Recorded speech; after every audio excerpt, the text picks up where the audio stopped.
Hi everyone, this is Victor, your host at Study Lab, and today we're finally going to finish off our third part of the Bash Scripting Basics series.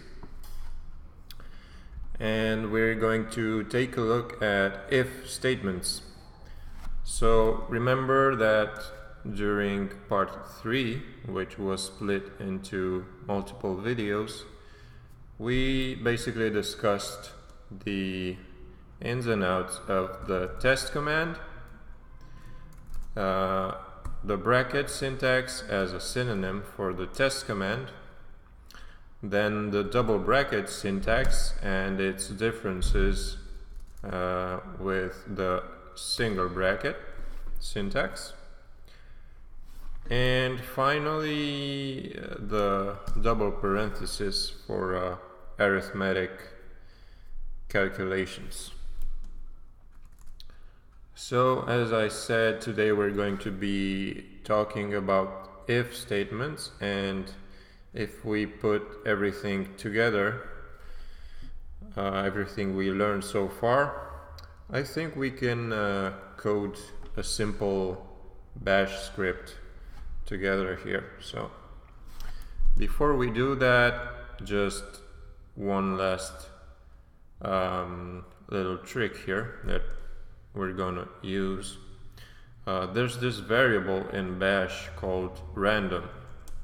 So if we echo $random, we get a number here, and if we echo again, it's a different number. So it basically gives us a random number each time. And the random number is between 0 and 32,767.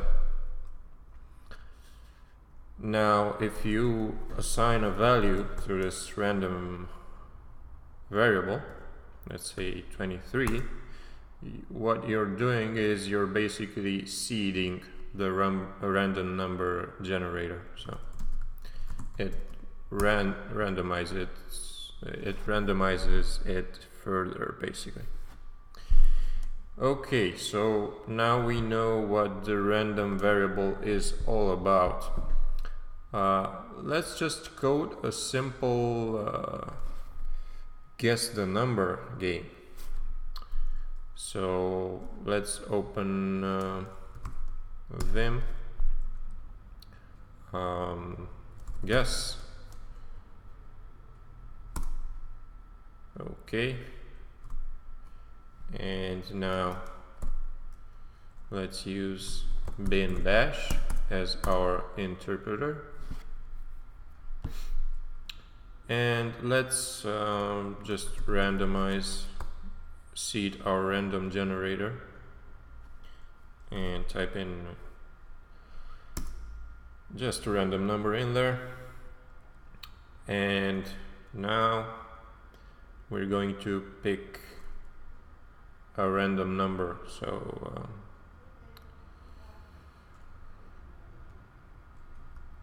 guess me equals random. So this assigns a random number to the guess me variable, but the problem is this random number will be between 0 and 32,767. So to make this game more easy,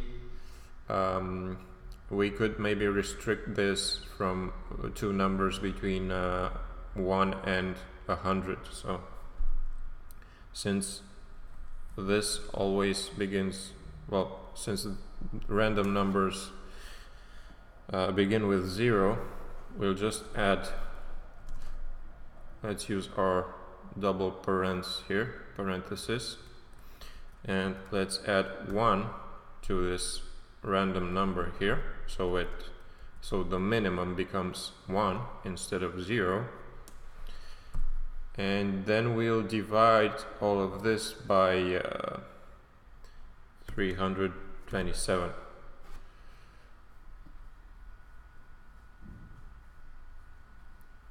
Okay, so which is basically 32,767 divided by 100. Just basic math. If you don't understand how I came up with this and want to find out, just drop a comment below and I'll explain. So we have a number between 1 and 100 now. Remember the read command that we discussed, I think, in our second video. If you don't remember, please check it out. So let's read a number from the user and let's add a prompt saying guess what the number is, and let's add 1 to 100 in parentheses and read this number into a variable called user guess. Now this is where the if statement comes along. If, and here you can either use the test or single bracket or double bracket. Let's use the single bracket. If user guess the most simple case equals our random number here, hit enter, then echo congratulations, you're a mind reader.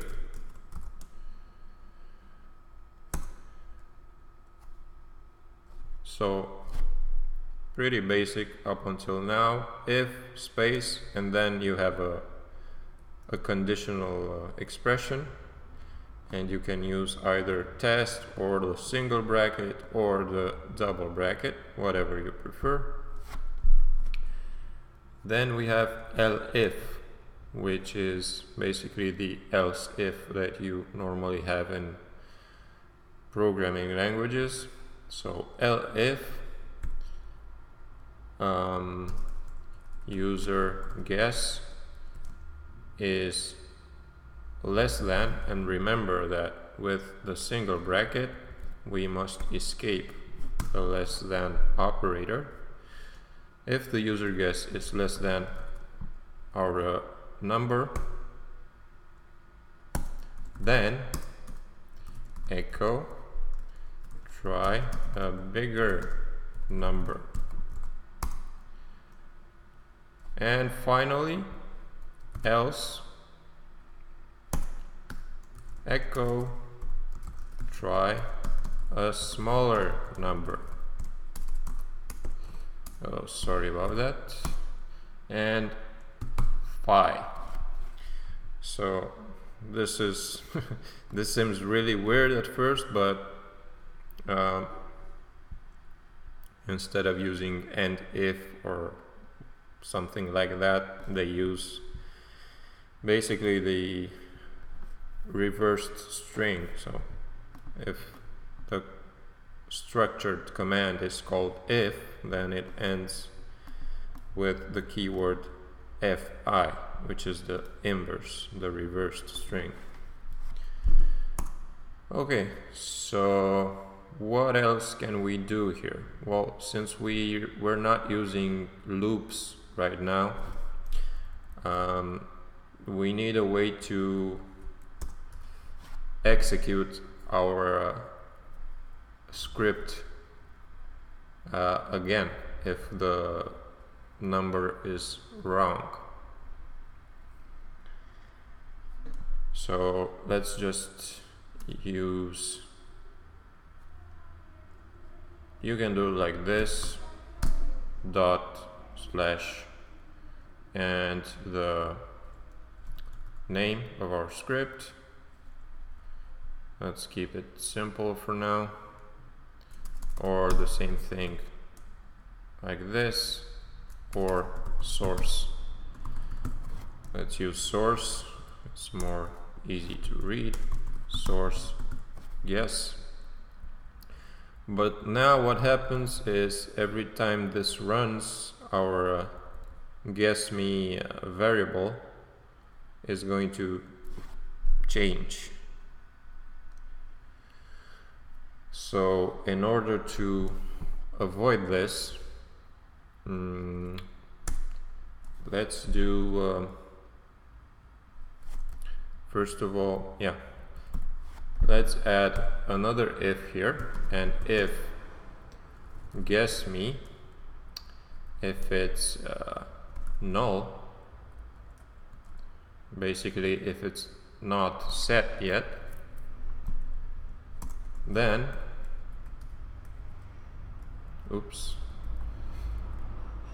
then we do all of this and only that, and phi to close this.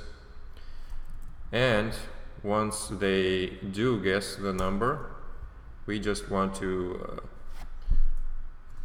reset this variable so that next time we run it, we generate a new number. So I think that should be it. So basically we check if our random number is generated yet or not. If it's generated, then we just move on and ask the user to give us a number. But if it's not generated, then we seed the random number generator, and we restrict our random number here, returned by the $random variable. We restrict this to a number between 1 and 100, and then we, as I said, we ask the user for a number between 1 and 100. If the number is equal to our randomly generated number, then we congratulate the user and reset our random number variable. Else, if the user enters a number which is less than our randomly generated number, we tell him to try a bigger number, and we execute this script again. And finally else, so if it's not equal and it's not less, then it must be greater than our randomly generated number. And so we tell the user to try a smaller number, and again we execute our script. So let's save this and try executing.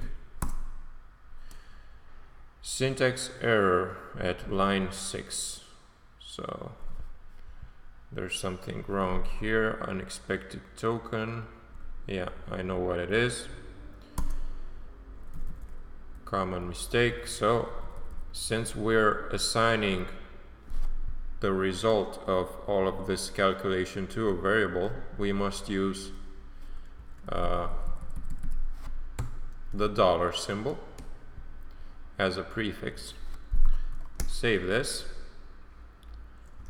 That's clear. And try again.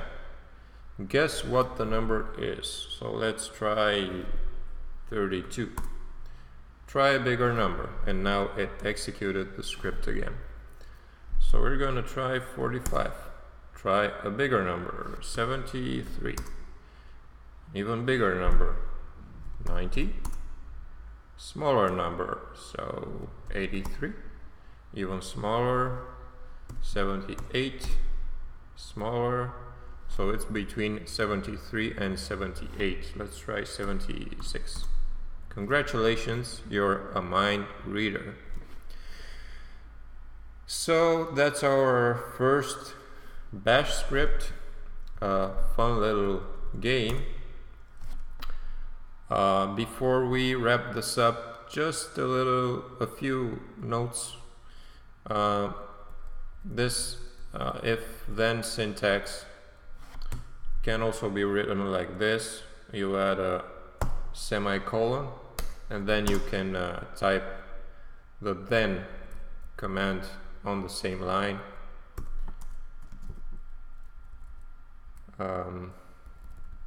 And for elif as well.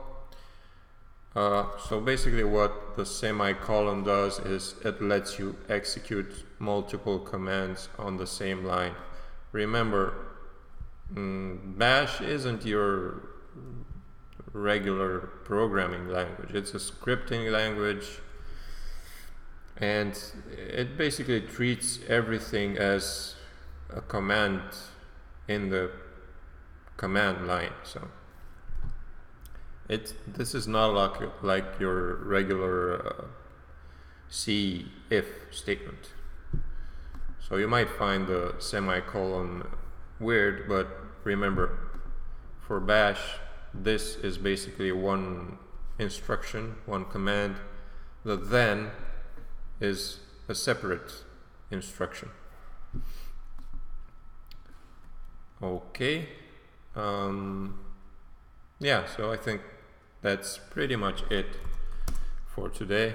Let's just run it again and to show you that this also works. Okay, so thanks for watching. I hope you enjoyed this and found this useful. And don't forget to subscribe and hit the bell so you don't miss out on our next tutorials. But until next time, have fun and keep studying.